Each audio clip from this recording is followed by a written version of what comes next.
आज शुरुआत करते हैं इकाई 4 भौतिक तथा रासायनिक परिवर्तन। प्रश्न 1 देखते हैं। अपने दैनिक जीवन में अनुभव किए जाने वाले कुछ परिवर्तनों के पहले एवं परिवर्तन के पश्चात की स्थिति को लिखिए। तो पहली क्रम संख्या है, दूसरी पदार्थ वस्तु बतानी है सेकंड कॉलम में, फिर है परिवर्तन के पहले की स्थिति, फिर कारक और उसके बाद परिवर्तन के बाद की स्थिति। तो सबसे पहली वस्तु है मोम। पहली स्थिति ठोस होती है जब ऊष्मा के कारण वो द्रव में परिवर्तित हो जाती है। मोम पिघल जाता है, पिघलने के बाद वो द्रव की अवस्था में आ जाता है। सेकंड जल द्रव की अवस्था में होता है। फ्रीजर में ठंडा करने पर वो ठोस में परिवर्तित हो जाता है। नमक ठोस में होता है। आर्द्रता जब मॉइस्चर के कांटेक्ट में आता है या हवा के कांटेक्ट में आता है तो वो द्रव में परिवर्तित हो जाता है। ओस की बूंद द्रव होती है पहले, और जब सूर्य का प्रकाश पड़ती है तो वाष्प बनकर बन जाती है। सेकंड देखते हैं। रासायनिक परिवर्तनों में नया पदार्थ बनता है। इस प्रकार के परिवर्तन में पदार्थ की पूर्व स्थिति को प्राप्त नहीं किया जा सकता है। अपने दैनिक जीवन के अनुभव के आधार पर निम्नलिखित तालिका में पदार्थों के कारक व परिवर्तन के पूर्व तथा बाद की स्थिति का सही मिलान कीजिए। तो हमें क्या करना, मिलान करना है रासायनिक परिवर्तन। अब रासायनिक परिवर्तन में क्या होता है कि एक अवस्था से दूसरी अवस्था में परिवर्तित हो जाती है वस्तु या पदार्थ, परंतु वो वापस अपनी ओरिजिनल स्थिति में नहीं आ पाती। ठीक है, तो देखते हैं, उसको कहते हैं रासायनिक परिवर्तन। जो अपनी पूर्व की स्थिति में वापस प्राप्त नहीं किया जा सकता, उस परिवर्तन को कहते हैं रासायनिक परिवर्तन। तो जैसे कागज पहले सफ़ेद होता है पूर्व स्थिति में, जब ज्वाला जलने के बाद वो काला हो जाता है, और जब जलने के बाद जब काला हो जाता है तो अपनी पूर्व की स्थिति में वापस नहीं आ सकता ना। तो इसी प्रकार ये हो जाता है, रासायनिक परिवर्तन के अंतर्गत आता है। फिर है स्टार्च। सफ़ेद आयोडीन विलयन के जब कांटेक्ट में आता है तो नीला और काला हो जाता है। हल्दी पीली रंग होती है हल्दी, साबुन से संपर्क में आने के बाद वो लाल हो जाती है। चीनी सफ़ेद ऊष्मा से वो भूरे रंग की हो जाती है, कैरेमल बन जाता है उसको जब हम गर्म करते हैं चीनी को। तो इस प्रकार के परिवर्तन को कहते हैं रासायनिक परिवर्तन। प्रश्न 3, दिए गए कथनों में से असत्य कथनों को छांटकर उन्हें सही कीजिए। सही भी करना है उन्हें। कागज को छोटे छोटे टुकड़ों में बांट देना रासायनिक परिवर्तन नहीं है, ये सत्य है। सेकंड, पत्तियों से खाद बनना एक भौतिक परिवर्तन है। नहीं, भौतिक परिवर्तन नहीं है, ये एक रासायनिक परिवर्तन है। पत्तियों से खाद बनना एक रासायनिक परिवर्तन है, हमने इसको सही करके लिख दिया है। मोमबत्ती का जलना रासायनिक परिवर्तन है, सत्य। अगर मोम का जलना होता है शब्द तब वो भौतिक परिवर्तन कहलाता है। अगर मोमबत्ती का जलना लिखा हो तो इसका मतलब वो है रासायनिक परिवर्तन। नेक्स्ट, भाप होकर बूंदों में परिवर्तित होना भौतिक परिवर्तन नहीं है, ये असत्य है। ये एक भौतिक परिवर्तन है, क्योंकि भाप ठंडी होकर वापस बूंदों में पानी में ही परिवर्तित हो रही है। तो यहाँ पे जो लिखा है आप उसको ब्रैकेट में लिख सकते हो कि ये एक भौतिक परिवर्तन है। जैसे भाप का ठंडा होकर बूंदों में परिवर्तित होना एक भौतिक परिवर्तन है, इसको आप ब्रैकेट में लिख सकते हैं। ऐसे आप लिख सकते हैं, ये एक भौतिक परिवर्तन है।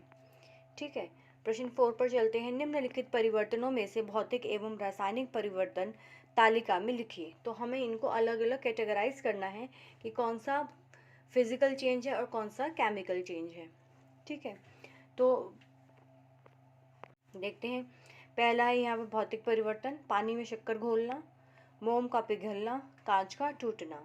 रासायनिक परिवर्तन के अंतर्गत आते हैं प्रकाश संश्लेषण, भोजन का पाचन, कोयले का जलना।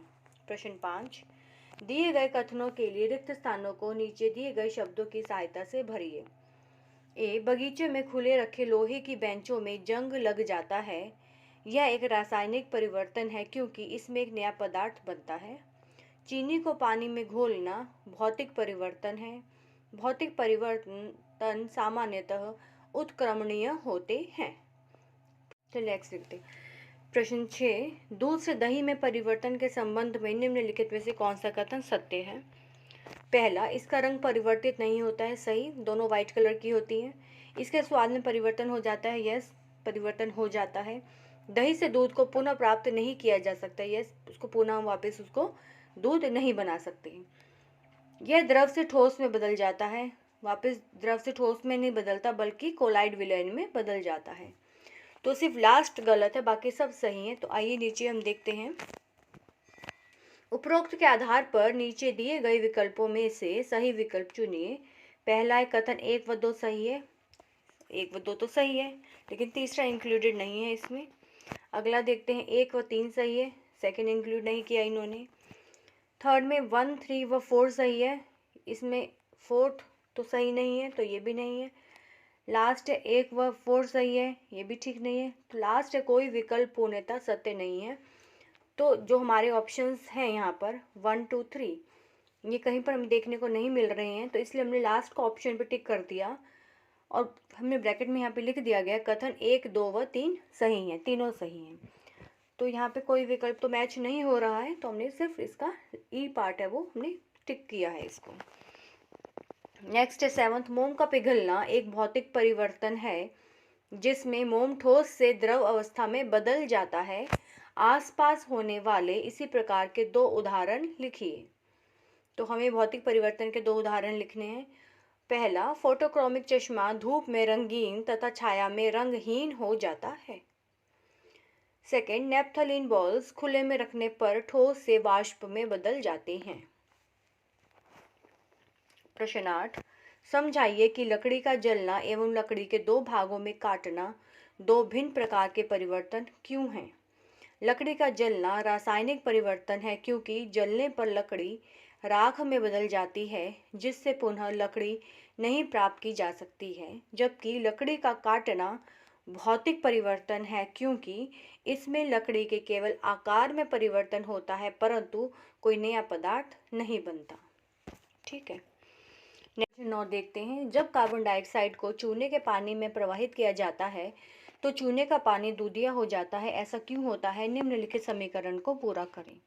तो देखिए यहाँ पे CaOH ट्वाइस प्लस CO2, इन दो को जब कंबाइन किया तो जब बन जाता है CO CO3, Ca यहाँ का, CO2 यहाँ का और एक ऑक्सीजन इसने यहाँ से ले लिया तो बनेगा CaCO3 और जो बच जाएगा वो बन जाएगा वाटर।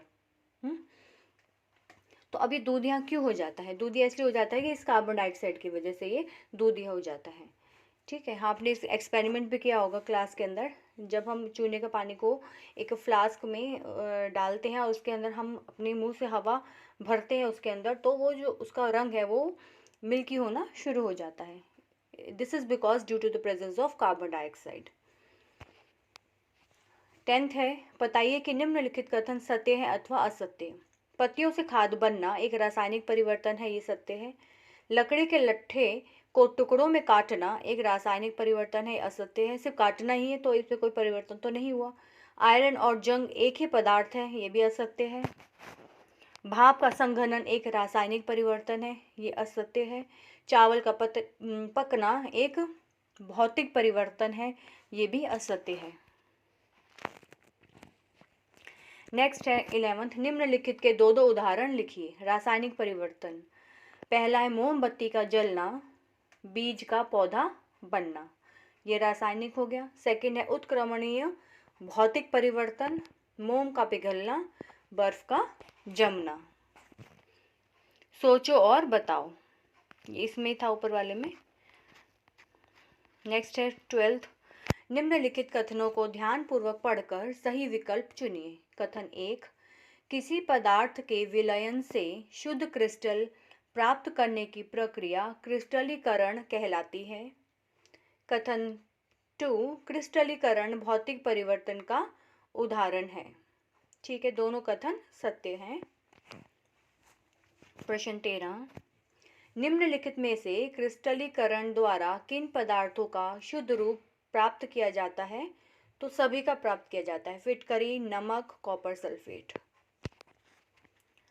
14, भौतिक एवं रासायनिक परिवर्तनों के गुणों को पहचान कर उनके सम्मुख भौतिक परिवर्तन या रासायनिक परिवर्तन लिखें। तो हमें यहाँ पे मेंशन करना है परिवर्तन के बाद पूर्व की स्थिति को प्राप्त किया जा सकता है तो भौतिक है। अगर पहले की स्थिति में वो पदार्थ वापस आ जाता है उसी फॉर्म में तो उसे कहते हैं भौतिक परिवर्तन। परिवर्तन के पश्चात नया पदार्थ नहीं बनता, यस नहीं बनता, भौतिक। यह परिवर्तन स्थायी होता है, रासायनिक। परिवर्तन के पश्चात नया पदार्थ बनता है तो यह रासायनिक। पदार्थ के भौतिक गुणों में परिवर्तन होता है तो यह भौतिक, क्योंकि भौतिक गुणों में परिवर्तन हो रहा है तो भौतिक है। यह परिवर्तन उत्क्रमणीय होते हैं, भौतिक। पदार्थ के भौतिक एवं रासायनिक गुण बदल जाते हैं तो यह है रासायनिक। तो यहाँ पे एक एक्स्ट्रा था तो हमने इसको काट दिया गया है। यहाँ पे इस तरफ देखेंगे हम लेफ्ट हैंड साइड पे तो 7 कॉलम्स हैं और यहाँ पर कितने हैं, 7 यहाँ पर है और यहाँ पर कितने, 8 हैं। तो इसमें से एक एक्स्ट्रा था तो हमने इसको कट आउट कर दिया। नेक्स्ट है, चलो इसी के साथ ही हमारी इकाई ही समाप्त होती है। मिलते हैं नई इकाई के साथ। आप इसी तरह चैनल को लाइक कीजिए और सब्सक्राइब कीजिए।